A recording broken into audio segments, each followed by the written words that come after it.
ബുധനാഴ്ച രാവിലത്തെ കേരളത്തിലെ റബ്ബർ, കുരുമുളക്, അടയ്ക്ക എന്നിവയുടെ വിലയാണ് ഇവിടെ പറയാൻ പോകുന്നത്. റബ്ബർ വില വീണ്ടും ഉയർന്നിട്ടുണ്ട്. കുരുമുളക് വിലയിൽ മാറ്റം വന്നിട്ടുണ്ട്. അതുപോലെ അടയ്ക്ക വിലയും കൂടിയിട്ടുണ്ട്. നമുക്ക് വരുന്ന നിലവാരം വിശദമായി നോക്കാം. അതിന് മുമ്പ് വീഡിയോ കാണുന്നവർ ലൈക്ക് ചെയ്യാൻ മറക്കല്ലേ. ആരും ലൈക്ക് ചെയ്യുന്നില്ല, വീഡിയോ കാണുന്നുണ്ട്. വീഡിയോ കാണുന്ന എല്ലാവരും ഒന്ന് ലൈക്ക് ചെയ്തേക്ക്. നമുക്ക് വീഡിയോയിലേക്ക് കടക്കാം.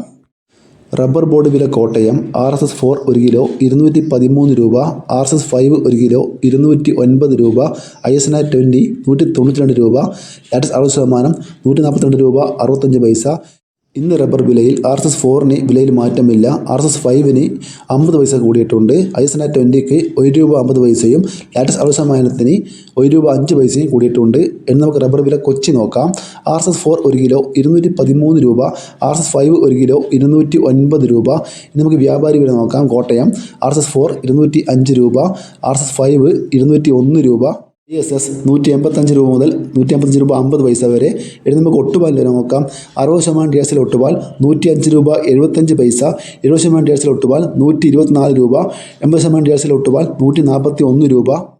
ഇനി നമുക്ക് ഗ്രേഡിയൻ ഷെല്ല് നോക്കാം. ലൂസ് 1 കിലോ 205 രൂപ, ലോട്ട് 1 കിലോ 191 മുതൽ 196 രൂപ വരെ. ലാറ്റസ് വില നോക്കാം. ഫിഡ് ലാറ്റസ് 196 രൂപ. ഇതാണ് റബ്ബറിൻ്റെ വില. ഇനി നമുക്ക് കുരുമുളക് വില നോക്കാം. കുരുമുളക് വില ഇടിഞ്ഞിരിക്കുകയാണ്. ഗാർബിൾഡ് കുരുമുളക് 1 കിലോ 726 രൂപ, അൺഗാർബിൾഡ് കുരുമുളക് 1 കിലോ 706 രൂപ, പുതിയ കുരുമുളക് 1 കിലോ 696 രൂപ, കുരുമുളക് നാടൻ 685 രൂപ, വയനാടൻ 700 രൂപ, ചേട്ടൻ 690 രൂപ. ഇനി നമുക്ക് അടക്ക വില നോക്കാം. അച്ചിയടക്ക 1 കിലോ 60 രൂപ, പഴുത്തിയടക്ക 65 രൂപ, തൊണ്ടോട് കൂടി 1 കിലോ 200 രൂപ, കളിയടക്ക 300 രൂപ, പുതിയ അടക്ക 400 രൂപ, പഴയ അടക്ക 440 രൂപ. ഇതോടെ വീഡിയോ പൂർണ്ണമാകുന്നു. ലൈക്ക് ചെയ്യാൻ മറക്കല്ലേ. താങ്ക്